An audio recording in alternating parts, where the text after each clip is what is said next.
Ce faci acolo? Cum te-ai urcat tu acolo? Te-ai urcat pe scaun. Sila, Iulie, că te-ai urcat pe scaun. De ce te-ai urcat pe scaun? De ce, dragoste, te-ai urcat pe scaun? Vrei să iei masă? Vrei să stai la masă?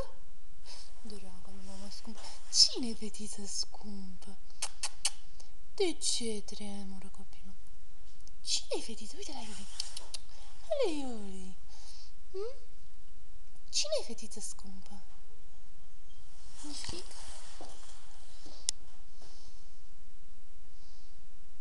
Pe masă, dragă, pe masă.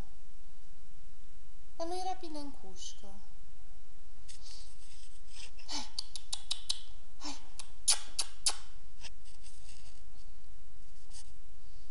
Hai să mergem, nu vii?